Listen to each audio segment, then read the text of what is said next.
Welcome students. Today we start and read about the acute inflammations. Previously हमने topic में भी देखा था. It is the topic of pathophysiology. Previously में हमने देखा था कि इन्फ्लामेशन का इंट्रोडक्शन देखा था. इन्फ्लामेशन कितने टाइप के होते हैं, क्या इन्फ्लामेशन होता है, एक्यूट और क्रोनिक इन्फ्लामेशन दो टाइप होते हैं. अब now in this lectures we are discussing in detail about the acute inflammations. तो एक्यूट इन्फ्लामेशन पहले भी बताया था कि जो शॉर्ट टर्म्स के लिए, शॉर्ट ड्यूरेशन में जो हमारी बॉडी में, जो बॉडी के सेल्स में या टिश्यू में किसी भी में जो मतलब एकदम प्रोटेक्टिव मैकेनिज्म है, वो क्या है, एक्यूट इन्फ्लामेशन से. और लॉन्ग टाइम के लिए वो जो हो तो क्या हो जाती है, क्रोनिक इन्फ्लामेशंस. तो एक्यूट इन्फ्लामेशन क्या है? Inflammation of a short duration lasting a few minutes to a few days is called acute inflammation. यानी कि वो इन्फ्लामेशन जो शॉर्ट ड्यूरेशन से है, कुछ मिनट से लेकर कुछ दिन तक है या 3 दिन तक है, वो क्या कहलाएगा, एक्यूट इन्फ्लामेशन कहलाएगा. It is characterized by fluid protein exudations neutrophilic infiltrations of the area of inflammations. इसको अगर हम समझने की कोशिश करें तो एक्यूट इन्फ्लामेशन जो फ्लूइड है, प्रोटीन है जो ब्लड का, वो बाहर निकल जाता है, ब्लड की कैपिलरी से बाहर होकर उस टिश्यू के आसपास फैल जाता है या इकट्ठा हो जाता है, एक्सक्रीट हो जाता है. और neutrophilic infiltration of this area of inflammation, या न्यूट्रोफिल्स जो डब्ल्यूबीसी के टाइप होते हैं वो भी इन्फिल्ट्रेट होकर उस एरिया में ज़्यादा अमाउंट में इकट्ठे हो जाते हैं. इस तरह की जो कंडीशन होती है वो क्या है, एक्यूट इन्फ्लामेशन होती है. It is the immediate and early response of injury during which leukocytes are attacked to the site of injury. ये तुरंत इमीडिएट रिस्पॉन्स होता है इंजरी का. इंजरी जस्ट हो रही है, लग रहा है कि इंजरी कहीं हो रही है, तुरंत इन्फ्लामेशन होगा. इन्फ्लामेशन में क्या होगा कि ल्यूकोसाइट्स होते हैं वो अट्रैक्ट होते हैं to the site of injury. ये हम पहले ही पढ़ चुके हैं. जहाँ भी इंजरी होगी, जहाँ भी बैक्टीरिया वायरस कुछ पहुँचेगा, वहाँ पर क्या होंगे, ल्यूकोसाइट्स माइग्रेट करते हैं, क्योंकि वो क्या है, प्रोटेक्टिव मैकेनिज्म या डिफेंस मैकेनिज्म में पार्टिसिपेट करते हैं. दीज ल्यूकोसाइड या डब्ल्यूबीसी, यानी कि ल्यूकोसाइड मतलब WBC, these leukocyte try to clear the injurious agents and pathogens and any damage cells. और ये ल्यूकोसाइड्स क्या करते हैं कि जो इंजरियस एजेंट्स है या पैथोजेंस है, बैक्टीरिया है या फिर वायरस है, जो भी है, उसको वहाँ से क्लियर करना, हटाने के लिए, उसको डिस्ट्रॉय करने के लिए, या फिर कोई डैमेजिंग सेल है जो हमारे और डैमेज सेल हो चुकी है उस कंडीशन में, उसको हटाने का काम करते हैं कौन, leukocytes. The major component of acute inflammations are vascular event and cellular event. अगर हम एक्यूट इन्फ्लामेशन की बात करें, बेसिकली इसमें 2 कंपोनेंट होते हैं. एक होता है वैस्कुलर इवेंट, जिसमें वैस्कुलरिटी यानी कि जो ब्लड फ्लो हो रहा है फिर कैपिलरी के अंदर या ब्लड वेसल्स के अंदर, उसमें जो चेंजिंग जितने भी होते हैं, जिसकी थ्रू स्वेलिंग हो जाती है, वो क्या कहलाता है, वैस्कुलर इवेंट्स के अंदर आता है. इसके अलावा फिर सेलुलर इवेंट्स होते हैं, जिसमें क्या होता है, ल्यूकोसाइड इन्फिल्ट्रेशन एंड फेगोसाइटोसिस की प्रोसेस हो जाती है, जिसमें ल्यूकोसाइड्स जहाँ पर साइट ऑफ इन्फ्लामेशन होते हैं, साइट ऑफ इंजरी होती है, वहाँ पर ज़्यादा अमाउंट में इकट्ठे हो जाते हैं ल्यूकोसाइड्स, और फेगोसाइटोसिस वहाँ प्रोसेस होती है. This type of process called cellular event. तो मेनली क्या 2 इवेंट हैं, वैस्कुलर इवेंट जिसमें वैस्कुलरिटी चेंज हो रही है, और सेलुलर इवेंट जिसमें सेल के डिफरेंट काउंट और उनका माइग्रेशन हो रहा है, वो क्या होता है, सेलुलर इवेंट में होता है. Heat, redness, swelling are produce by the vascular change as well as the leukocytes infiltration. ये हम पहली बात कर चुके हैं कि सिम्टम्स क्या थे, हीट था, रेडनेस था, स्वेलिंग है, पेन है, लॉस ऑफ फंक्शन है, ये सब क्या थे, इसके सिम्टम्स थे इन्फ्लामेशन के. तो हीट है, रेडनेस है, स्वेलिंग है, ये प्रोड्यूस कैसे होती है, वैस्कुलर चेंजिंग से होती है, साथ में ल्यूकोसाइड इन्फिल्ट्रेशन के कारण होती है. Pain and loss of function are produce by the mediators release by the inflammatory cells. और जो पेन जनरेट हो रहा है और जो सेल्स या फिर ऑर्गन जो फंक्शन कर रहा था, उस फंक्शन में चेंजिंग हो रही है, लॉस ऑफ फंक्शन हो रहे हैं, वो मेनली जो मीडिएटर्स होते हैं, रिलीज होते हैं इन्फ्लेमेटरी सेल से, उनके कारण पेन जनरेट होता है. उन्हीं मीडिएटर्स के कारण क्या होता है, उनका फंक्शन लॉस हो जाता है. तो ये अबाउट द एक्यूट इन्फ्लामेशन के बारे में हो गया. अब एक्यूट इन्फ्लामेशंस की हम बात करेंगे आगे कि किस तरीके से एक्यूट इन्फ्लामेशन में जनरेट होता है. मैकेनिज्म ऑफ एक्यूट इन्फ्लामेशन, या कह सकते हैं पैथोजेनेसिस ऑफ एक्यूट इन्फ्लामेशंस. पैथोजेनेसिस यानी कि पता चुका पैथोजेनेसिस पहले भी आपको, किस तरह डिसीज जनरेट होती है, उसकी जो प्रोसेस है वो क्या है, पैथोजेनेसिस कहते हैं. या फिर हम कह सकते हैं मैकेनिज्म ऑफ एक्यूट इन्फ्लामेशंस. ठीक है, इसमें हम देखेंगे कि पैथोजेनेसिस किस तरह से एक्यूट इन्फ्लामेशन डेवलप होता है. तो pathogenesis of acute inflammation can be explain by 2 events. 2 events से कह सकते हैं. पहले भी हाथ डिस्कस कर चुके हैं कि एक्यूट इन्फ्लामेशन 2 इवेंट हो गए. एक वैस्कुलर इवेंट्स जिसमें वैस्कुलरिटी चेंज हो रही होती है, और सेलुलर इवेंट्स जिसमें सेल का अमाउंट या सेल का तो बेसिकली दो इवेंट है, बैचलर इवेंट यानी बैचलरिटी में चेंजिंग होना, सेलुलर इवेंट यानी सेल के काउंट या सेल का माइग्रेशन होना, दैट इज सेलुलर इवेंट। पहले हम बात करेंगे बैचलर इवेंट की, बैचलर चेंजिंग होता है कैसे कैसे क्या होता है, इसको हम फ्लो चार्ट समझ लेते हैं। जैसे टिश्यू इंजरी कहीं हुई, टिश्यू इंजरी होने पे क्या होगा कि वहाँ पर उस टिश्यू में से release of chemicals of local effect जो प्रोड्यूस करते हैं यानी कि कहते हैं केमिकल मेडिएटर्स होते हैं, मेडिएटर्स रिलीज होते हैं, हिस्टामिन है, प्रोस्टाग्लैंडिन है, कैनिन्स है, लिकोट्रिन है और कंप्लेंट ETC, ये सभी रिलीज होते हैं। इन सभी लोकल ट्रांसमीटर्स या फिर लोकल हार्मोन्स भी कह सकते हैं, इनको ऑटोकाइट्स भी बोलते हैं। ये सब जब रिलीज़ होते हैं, इनके रिलीज़ होने की वजह से क्या होता है, immediate response in as vascular contraction. इन हिस्टामिन की, प्रोस्टाग्लैंडिन ये सब रिलीज हुए, मेनली हिस्टामिन की वजह से क्या होता है कि जो ब्लड वेसल्स है वो क्या होती है, कॉन्ट्रैक्ट हो जाती है, बहुत ज़्यादा कॉन्ट्रैक्ट हो जाएगी ब्लड वेसल, वेस्कुलर कॉन्ट्रैक्शन होगा, ब्लड वेसल्स में कॉन्ट्रैक्शन होगा। It may be persist for 3 to 5 second and for last 5 minute depending on the severity of injury. ये जो कॉन्ट्रैक्शन होता है वेसल्स के अंदर 3 से 5 सेकंड के लिए हो सकता है, या कभी कभी 5 मिनट तक भी हो सकता है। ये डिपेंड करता है सीवियरिटी ऑफ इंजरी, इंजरी की सीवियरिटी कितनी है। After this phase arterioles get dilate and progressive dilation, vessel dilation कहलाता है। अब ये जब 3 से 5 सेकंड या फिर 5 मिनट तक मैक्सिमम जो कॉन्ट्रैक्शन हुआ वेस्कुलर के अंदर, ब्लड वेसल्स के अंदर, उसके बाद क्या होता है कि उस आर्ट्रियोल्स के अंदर क्या होगा, डायलेशन होगा, आर्टरी डायलेट हो जाती है। और डायलेट होने की वजह से क्या होगा, आगे देखते हैं। तो यहाँ तक क्लियर हो गया, ठीक। अब डायलेट होने की वजह से क्या होगा, after this phase artery dilate होने की वजह से क्या होगा, it increase the blood flow and with this type of vascular expansion produce. इस वजह से वहाँ ब्लड वेसल डायलेट हो जाएगी तो ज़्यादा अमाउंट में वहाँ पर ब्लड फ्लो होगा। अब इसकी वजह से क्या होगा, जब ज़्यादा ब्लड फ्लो होगा, this type of vascular expansion produce redness हो जाएगी। बताया है जहाँ पर ज़्यादा ब्लड फ्लो होगा वहाँ पे क्या होगा, रेडनेस होगी। और रेड जब ब्लड ज़्यादा फ्लो हो रहा है तो वहाँ पर हीट भी जनरेट होगी, जैसे एरिथीमिया कह सकते हैं, ठीक है। अब इसके बाद क्या होता है, when the volume of the blood flow increase, जब वॉल्यूम ब्लड का फ्लो इंक्रीज हो जाता है, it increase the intravascular hydrostatic pressure, जिसकी वजह से क्या होता है, it increase the intravascular hydrostatic pressure बढ़ जाता है। जब ब्लड अमाउंट वहाँ पर ज़्यादा है तो उसका मतलब क्या, ब्लड का हाइड्रोस्टैटिक प्रेशर ही बढ़ेगा ज़्यादा, और जब ज़्यादा बढ़ेगा जिसकी वजह से क्या होगा, so fluid from the capillary it migrate into the tissue, जिसकी वजह से फ्लूइड जो होता है, मेनली प्लाज्मा पोर्शन होता है, वो कैपिलरी से माइग्रेट होकर कहाँ पहुँच जाता है, migrate into the tissue and this fluid is known as a transudate. और ये डिफरेंट टिश्यू में पहुँच जाता है, टिश्यू के बीच में पहुँच जाता है। ये फ्लूइड जो होता है वो कैपिलरी से माइग्रेट होता है, निकल लीकेज हो जाता है और टिश्यू में पहुँच जाता है। This fluid is known as a transudate, इस फ्लूइड को हम ट्रांसड्यूट कह सकते हैं, ठीक है। When the volume of blood flow में rise more and permeability get increase, जैसे जैसे ब्लड का वॉल्यूम फ्लो जब बढ़ता जाता है वैसे वैसे क्या होता है, ब्लड का फ्लो बढ़ेगा वैसे वैसे परमेबिलिटी भी क्या होती है, इंक्रीज होती जाती है। और परमेबिलिटी इंक्रीज होने की वजह से क्या होगा, fluid with the protein migrates from capillary to tissue is known as exudate. अब क्या होगा, फ्लूइड के साथ में प्रोटीन भी क्या होती है, माइग्रेट होने लगती है, और प्रोटीन भी कैपिलरी से बाहर निकलने लगेगी, और इस जो प्रोटीन के साथ में फ्लूइड जो निकल रहा है उसको क्या बोल देते हैं, एक्सड्यूट बोल देते हैं, ठीक है। यहाँ तक बात क्लियर, रिवाइज भी कर लेंगे एक बार, ये देख लेते हैं। अब क्या हुआ, जो एक्सड्यूट निकल गया तो फिर क्या होगा, loss of protein rich fluid from the capillary, capillary से प्रोटीन भी निकल रही है, फ्लूइड भी निकल रहा है। Reduce the intravascular osmotic pressure, जिसकी वजह से क्या होता है, कैपिलरी के अंदर इंट्रावेस्कुलर ऑस्मोटिक प्रेशर क्या होगा, कम हो जाएगा।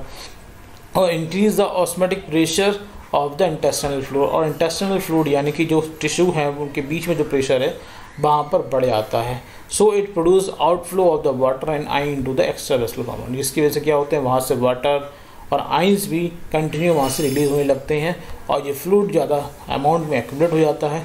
This fluid accumulate in the extravascular space and produce swelling और एडिमा जैसी कंडीशन आ जाती है। अब इसको हम फिगर से समझें तो देखते हैं, यहाँ पर जैसे ये नॉर्मल ब्लड फ्लो हो रहा था, अब यहाँ पर क्या हुआ, इंजरी कुछ जनरेट हुई।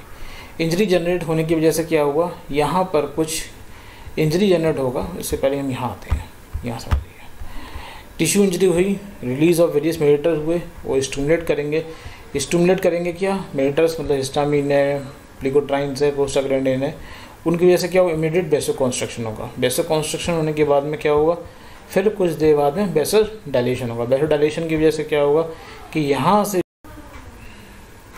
बेसो कॉन्ट्रैक्शन के बाद में क्या हुआ, बेसो डायलेशन होगा। बेसो डायलेशन जो होगा, बेसल डायलेट होगी तो वहाँ से क्या होगा, अब बेसो डायलेशन होने के बाद में क्या हुआ यहाँ पर समझ लेते हैं। अब बेसो डायलेशन जब हुआ, बेसल्स डायलेट हुई, डायलेट होने की वजह से क्या हुआ कि यहाँ से जो फ्लूइड है, जो पोजीशन है ब्लड की, पहले तो ब्लड की सप्लाई बढ़ेगी, और ब्लड की वजह सप्लाई बढ़ने के कारण यहाँ जब ब्लड का डायलेट हो गई, डायलेट होने ब्लड की सप्लाई ज़्यादा बढ़ गई, और ब्लड की सप्लाई ज़्यादा बढ़ने के कारण क्या हुआ कि यहाँ से फ्लूइड का प्रेशर, यहाँ पर जो प्रेशर होता है जिसको हम बोल सकते हैं कि आपका हाइड्रोस्टैटिक प्रेशर बढ़ जाता है। हाइड्रोस्टैटिक प्रेशर बढ़ने के कारण क्या होगा कि यहाँ से फ्लूइड लीक आउट होना शुरू हो जाएगा। जैसे जैसे फ्लूइड लीक आउट होना शुरू हो जाता है, जैसे जैसे फ्लूइड लीक आउट होगा, साथ में फिर यहाँ पर क्या होगा, और उसको क्वेश्चन क्या बोलते हैं, ट्रांसड्यूस बोलते हैं। फ्लूइड लीक आउट हो रहा है, दैट इज़ द ट्रांसड्यूस प्रोसेस। ठीक है, अब जब फ्लूइड लीक आउट हो रहा था उसको हमने ट्रांसड्यूस बोला। अब when the volume of blood flow में राइज मोर, परमिबिलिटी गेट इंक्रीज। अब और ज़्यादा ब्लड फ्लो हो रहा है तो उस कंडीशन में क्या होगा कि वहाँ से फ्लूइड के साथ प्रोटीन भी बाहर निकलना शुरू हो जाएगी। जब फ्लूइड के साथ प्रोटीन भी बाहर निकलना शुरू हो रही है तो ये प्रोसेस क्या बोले जाएगी, एग्जीट्यूट। क्या बोलेंगे, एग्जीडेट। अब फ्लूइड की जब प्रोटीन बाहर आ गई तो प्रोटीन के अंदर बाहर आने की वजह से क्या होगा, इस कैपिलरी के जो बाहर जितने टिश्यू हैं वहाँ पर क्या होगा, हाइड्रोस्टैटिक प्रेशर या फिर कह सकते हैं कि जो ऑस्मोटिक प्रेशर है वो बाहर की तरफ बढ़ जाता है। और जहाँ पर आपको ऑस्मोटिक प्रेशर बढ़ जाएगा और इंटेस्टाइनल फ्लूइड का, जिसकी वजह से होगा क्या, आउटफ्लो ऑफ वाटर आइंस भी बाहर निकलना शुरू हो जाएंगे। अब यहाँ से वाटर आइंस भी बाहर निकलेंगे और वाटर आइंस बाहर निकलने की वजह से क्या होगा, ज़्यादा अमाउंट ऑफ फ्लूइड वहाँ कन्वर्ट हो जाएगा और वहाँ पर स्वेलिंग और एडिमा जैसी कंडीशन बन जाती है। This is the first sign of the inflammations. यहाँ तक मैं समझ गया हूँ, आप सब क्लियर हो गया होगा दोनों स्ट्रक्चर के हेल्प से। ठीक है, तो एक्सीड्यूट्स का मतलब समझ गए, तो प्रोसेस क्लियर हो गई इस चीज़ को। तो वहाँ से क्या हुआ, टिश्यू इंजरी हुई, टिश्यू इंजरी से मेडिटस हुई, मेडिटस से क्या हुआ, बेसो कॉन्स्ट्रक्शन हुआ, बेसो कॉन्स्ट्रक्शन कुछ टाइम तक रहेगा, उसके बाद क्या होगा, डायलेशन होगा। डायलेशन के बाद में क्या होगा, डायलेशन होने के बाद में जो ब्लड फ्लो बढ़ जाएगा, ब्लड फ्लो होने की रेडनेस होने लगेगी और वहाँ का टेम्परेचर बढ़ जाएगा, हीटिंग हो जाएगी। साथ में जब ब्लड फ्लो ज़्यादा बढ़ेगा तो हाइड्रोस्टैटिक प्रेशर बढ़ेगा, जिसके कारण फ्लूइड वहाँ से निकलना शुरू हो जाएगा। जब फ्लूइड ब्लड वेसल से बाहर निकल रहा है टिश्यू में चारों तरफ में, तो उसे बोलते हैं ट्रांसड्यूस बोलते हैं। जब ब्लड का वॉल्यूम और ज़्यादा राइज बढ़ रहा है तो परमिबिलिटी इंक्रीज हो जाएगी, परमिबिलिटी बढ़ने से प्रोटीन भी फ्लूइड के साथ बाहर निकलने लगेगा, उसे क्या बोलते हैं, एक्सीड्यूट। एक्सीड्यूट होने के बाद में क्या होगा कि बाहर का जो ऑस्मोटिक प्रेशर है वो बढ़ जाएगा, इंटेस्टाइनल प्रेशर का, ऑस्मोटिक प्रेशर बढ़ने के कारण उसमें से आयन और वाटर का फ्लो भी बाहर होने लगेगा, स्टेरोस्लोर हो जाएगा, जिसकी वजह से फ्लूइड एक्यूमुलेट हो जाता है बाहर टिश्यू की चारों तरफ में, कैपिलरी से बाहर निकल के या आर्टरी से बाहर या ब्लड वेसल से बाहर निकल के, और उस कंडीशन क्या बोलते हैं, एडिमा या फिर स्वेलिंग। ठीक है, अब आते हैं नेक्स्ट कंडीशन पे हमारे पास में सेलुलर इवेंट। सेलुलर इवेंट में क्या होगा, cellular event of the inflammation is describe by the two process, leukocyte and phagocytosis. दो प्रोसेस होती हैं, ल्यूकोसाइट यानी कि मूवमेंट ऑफ डब्ल्यूबीसी प्रोसेस और फेगोसाइटोसिस। पहली बात करेंगे हम ल्यूकोसाइट्स की। ल्यूकोसाइट्स मूवमेंट ऑफ ल्यूकोसाइट यानी कि WBC movement process. Tissue injury हुई, ये हम पहले की बात करेंगे थोड़ा सा। टिश्यू इंजरी हुई, प्रोग्रेसिव वेसोडाइलेशन होगा, बताया था पहले। वेसोडाइलेशन होने की वजह से क्या होगा, ब्लड फ्लो बढ़ जाएगा, ब्लड फ्लो बढ़ने से परमिबिलिटी बढ़ जाएगी, परमिबिलिटी और कैपिलरी बढ़ जाएगी, जिससे कि इंक्रीज हो जाएगी, जैसे फ्लूइड और जो प्लाज्मा होगा वो आपके move from the capillary to tissue, capillary से निकल टिश्यू तरफ चला जाएगा। Plasma fluid get discharge from the capillary so that ratio of WBC RBC get increase. अगर वहाँ से प्लाज्मा निकल गया है, फ्लूइड वहाँ से निकल गया है, इसके लिए डब्ल्यूबीसी आरबीसी का रेशियो क्या हुआ, उस कैपिलरी के अंदर बढ़ गया, और बढ़ने के कारण क्या होता है, plasma discharge due to the exudate is known as a migrations. अब प्लाज्मा का जो डिस्चार्ज हो रहा है, प्लाज्मा के साथ प्रोटीन का डिस्चार्ज हो रहा है, उसको क्या बोलते हैं, प्रोसेस को माइग्रेशन बोलते हैं। ठीक है, यहाँ तक की प्रोसेस हमने पहले भी दे रखी थी। अब यहाँ से कुछ चेंजिंग होंगे। क्या चेंजिंग हो रहे हैं देखें। So it increase the vascularity viscosity of the blood and slowing the blood flow is known as statics। अब यहाँ पे क्या हुआ, ब्लड प्लाज्मा सब निकल गया यहाँ से, अब बचा क्या, ब्लड सेल बची, तो विस्कोसिटी ऑफ ब्लड की बढ़ जाएगी, और जिससे ब्लड क्या होगा, स्लोली वहाँ से रिलीज होगा। इसको कंडीशन क्या बोलते हैं, स्टेटस बोलते हैं, स्टेसिस। ठीक है, due to increase the viscosity the leukocyte roll. अब यहाँ पर जब विस्कोसिटी बढ़ गई है तो ल्यूकोसाइट जो होती हैं roll on the endothelial of the capillary. अब जो एंडोथेलियल मतलब क्या है, जो कैपिलरी है, कैपिलरी की जो मेम्ब्रेन है उसको क्या बोलते हैं, एंडोथेलियल। तो जो विस्कोसिटी जब बढ़ जाएगी तो लिगोसाइड्स होंगे वो roll on endothelial of the capillary. Roll on मतलब एंडोथेलियल जो कैपिलरी के उसमें चारों तरफ इकट्ठे हो जाते हैं, रोल ऑन हो जाती हैं। और leukocyte on their surface consist integrin protein. और लिगोसाइड की जो सरफेस होती है सेल की यानी WBC की, उनकी सरफेस पे क्या हो, इंटीग्रिन प्रोटीन होती है। और endothelial blood cells endothelial cell of the blood capillary consist of selectin. अब एंडोथेलियल जो सेल्स होती हैं उनकी सरफेस पे क्या होती है, सेलेक्टिन प्रोटीन होती है और प्रोटीन ऑन देयर सरफेस। ठीक है, ये बात क्लियर होगी। लिगोसाइड सरफेस पे कौन सी प्रोटीन होती है, इंटीग्रिन। और ब्लड कैपिलरी की जो सेल्स होती हैं सरफेस पे कौन सी होती है, सेलेक्टिन, ई सेलेक्टिन, पी सेलेक्टिन जैसी प्रोटीन होती हैं। अब क्या हुआ, रोलिंग के टाइम क्या होता है, ड्यूरिंग द लिगोसाइड रोलिंग, जब रोलिंग वहाँ पर इकट्ठी हो रही होती हैं on the endothelial cell the integrin and selectin get activated. Integrin activate हो जाएंगी किसके, लिगोसाइड की। सेलेक्टिन एक्टिवेट किसकी हो जाएंगी, जो आपकी ब्लड एंडोथेलियल सेल्स की सेलेक्टिन एक्टिवेट हो जाएंगी। एंड प्रोड्यूस एडिशन, वो आपस में एक दूसरे से जुड़ जाती हैं। सेलेक्टिन एड्रीन के साथ में, इंटीग्रिन सेलेक्टिन के साथ में लिंक हो जाता है, जुड़ जाता है, एडिशन हो जाता है of leukocyte on the endothelial cell, जिसकी वजह से जितनी भी लिगोसाइड्स होती हैं वो ब्लड कैपिलरी की जो एंडोथेलियल मेम्ब्रेन होती है उसके साथ में बहुत ज़्यादा चिपक जाती है, एडिशन हो जाता है। After the adhesion sticking leukocyte move into the extra vascular space. अब वो चिपके हुई जो एडिशन हो गया है, एडिशन की वजह से क्या होगा, वहाँ पर फोर्स ज़्यादा पड़ रहा होता है और फोर्स ज़्यादा होने की वजह से क्या होती है, वो लिगोसाइड होती है वो मूव हो जाती है एक्स्ट्रा वेस्कुलर स्पेस में, यानी कि वेसल से बाहर की तरफ लीक हो जाती है from the gap between the endothelial cell, दो एंडोथेलियल सेल के गैप से बाहर निकल जाती है फ्रॉम द कैपिलरी। ठीक है, अब क्या होगा, कैपिलरी बाहर निकल गई, this phenomenon known as leukocyte infiltration, यानी कि इस प्रोसेस को क्या बोलते हैं, लिगोसाइड इन्फिल्ट्रेशन कहते हैं। मतलब कैपिलरी जो ब्लड कैपिलरी है उससे लीक आउट हो गया आपकी ब्लड WBC या लिगोसाइड्स किसी टिश्यू की तरफ पहुंच जा रही है, इंट्रा यानी कि एक्स्ट्रा सेलुलर फ्लूइड में पहुंच जा रही है, तो उसको बोलते हैं लिगोसाइड इंटरवलेशंस। At the site of injury the several mediators get release which attract the leukocyte. इसी तरह से क्या होता है, बहुत सारे मेडिएटर यहाँ पर रिलीज हो जाते हैं और वो अट्रैक्ट करते हैं किसके लिए, लिगोसाइड को, जिससे लिगोसाइड यहाँ पर लिगोसाइड इंटरप्रेशन और बढ़ आता है। This kind of mediators at the site of injury known as chemokinesis. और जो मेडिएटर्स होते हैं साइड इंजरी के साइड पर जो कि लिगोसाइड को अट्रैक्ट कर रहे होते हैं, बुला रहे होते हैं, उसको क्या बोलते हैं, कीमोकाइनेसिस बोलते हैं। स्टामिना, ल्यूकोट्राइन है, प्लेटलेट एक्टिविटी फैक्टर है, प्रोस्टाग्लैंडिन है, साइटोकाइनिन्स है, ये सभी। And the attraction process of the leukocyte toward the injury is known as chemotaxis process. और जो लिगोसाइड की प्रोसेस, जो लिगोसाइड की वो प्रॉपर्टी है अट्रैक्शन होने की टुवर्ड्स द इंजरी साइट, तो उस प्रोसेस को बोलते हैं कीमोटैक्सिस। ठीक है, अगर शॉर्ट में बात करें तो शॉर्ट में ये आपकी जो प्रोसेस है वो 4 फेज में पहले होती है। पहले माइग्रेशन क्या हो रहा है कि वहाँ पे एक्सट्रूड बाहर निकलना शुरू हो गया। फिर क्या होता है, रोलिंग एंड एडिशन, यानी कि जो आपकी WBC है वो ब्लड कैपिलरी की वाल पे रोलिंग होगी और वहाँ से चिपक जाएंगी। अब ज़्यादा फोर्स में चिपकने के कारण क्या होता है, लिगोसाइड इन्फिल्ट्रेशन होता है, वहाँ से लिगोसाइड बाहर निकलना शुरू हो जाती हैं।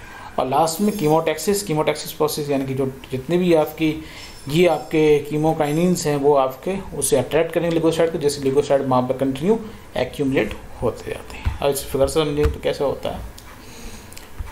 देखिए पहले क्या हुआ, लिगोसाइड्स यहाँ पर थी, लिगोसाइड्स क्या हुई, जब वहाँ पर विस्कोसिटी बहुत ज़्यादा बढ़ गई है तो लिगोसाइड क्या करेंगे, लिगोसाइड की इंटीग्रिन प्रोटीन एक्टिवेट हो जाएगी।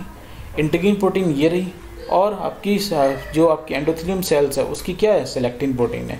अब इन दोनों की प्रोटीन क्या होती हैं, एक्टिव हो जाती हैं, जिसकी वजह से क्या होते हैं, ये आपस में सेलेक्ट होके इंटीग्रिन और सेलेक्टिन आपस में ज्वाइंट हो जाते हैं, और ज्वाइंट होने से वहाँ पर रोलिंग हो जाती है, चिपक जाते हैं किसकी, यानी कि वॉल ऑफ एंडोथेलियम सेल्स या कैपिलरी। एंडोथेलियल सेल्स यानी कि कैपिलरी जो बनी हुई होती है एंडोथेलियल सेल्स के, वहाँ चिपक जाते हैं।